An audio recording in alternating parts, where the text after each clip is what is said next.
I didn't have very much time to prepare, although one of my favorite quotes is from Churchill, or it's attributed to Churchill. I only had time I didn't have time to write you 100 words, so I wrote you 1,000. But no, it's not going to be that long. I've just got three main points plus a little bonus one on the end. So yeah, my reflections. I think this event has been about casting the net wide.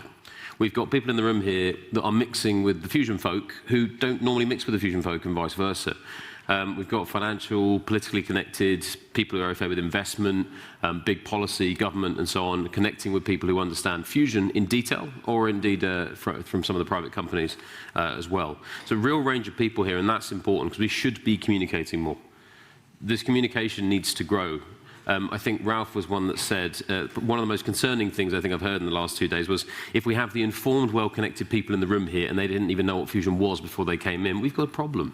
So we've got to communicate more and disseminate more. So that's really, really important. And I think we need more forums like this. I look forward to seeing the report that comes out of the event as well. The second thing is, I think there's an overarching theme, particularly amongst the scientific colleagues that we have in the room. The technical challenges are numerous, and we can talk about them a lot in detail. In a lot of detail.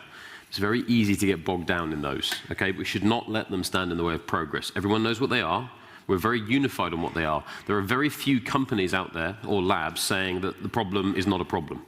They're just saying maybe we have a different solution to the problem, or a better path, or we're further down the track, or maybe we're not looking at that at all, and we're going to depend on someone else to solve it. But we do have a misalignment on the timescales to how long those technology challenges are going to take to solve. So the question, I think the root is most broadly the same, but how we solve them is indeed different. I think creative destruction is coming. I wrote a paper about 5 years ago called The Paradigm Shift in Fusion. We've already had one of these. I think we're at the end of that now. That was the very emergence of private companies in this space at all. 10 years ago, we had a couple of private companies that were seen as outliers. We had supply chain suppliers, engineering firms supporting fusion, but not really in a massive way. They were just doing what was needed to support the science projects. That's now changed. The entire approach to doing fusion, the future of that is some form of public-private partnership. That's a big shift. So we've got over that curve. I think the next piece is another phase of creative destruction, where we're looking at those technical challenges and saying, what if we solve that in a different way? Why have we been doing it like this? Because we've been doing a lot of the stuff in fusion as an accepted paradigm for the last 50 to 70 years. Someone is going to come in with a new idea. We've seen this happen throughout history. This is how the real world works. A couple of pithy phrases, one personal to me and then one which I've used a few times. One of the things that I've been frustrated by at this forum is those who said, oh, it's going to take time, it's going to be here. And I know we're misaligned on the timelines. I'm not actually trying to open up that debate, but you've got to set ambitious targets. If you don't, you're just going to end up perpetuating. It's a self-fulfilling prophecy. If you say, oh, we might not have it till 2050, you're not really going to try. You're going to put your feet up.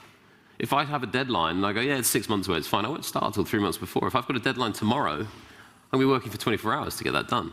Now, anyway, you get the point. So shoot for the stars, land on the moon.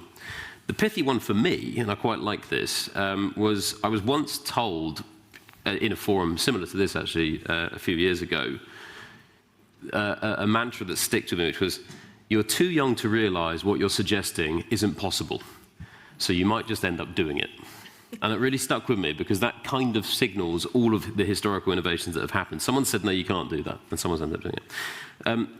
The final thing I'll go before I have a final bonus point is we all want, I think, in this room, the same outcome. We'd all love to see, I think I'm hopefully preaching to the choir here, we all love to see fusion energy impacting society in a variety of positive ways.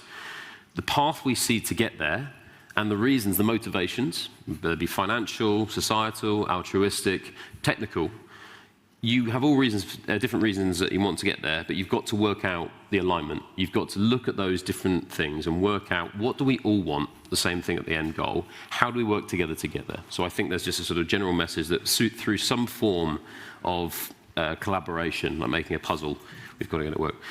The bonus point, because it's not been talked about very much, and Phil and I talked about it last night, we've talked about with a few people, we haven't really talked about China.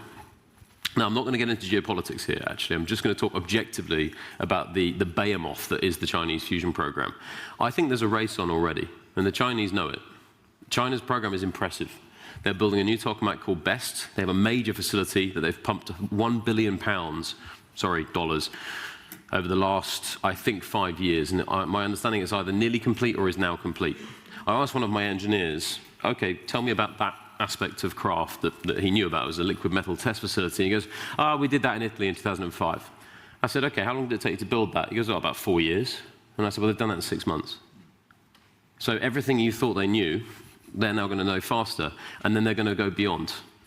Okay, so I just wanted to mention that, there are, and in the US, there's a lot of private companies doing amazing things. There's a lot of governments trying to do amazing things. I just want to say this is a global activity. There's a lot going on behind the scenes, and I think it's going to start coming to the fore. So I just wanted to mention that last point. Thank you. Thank you. Thank you very much.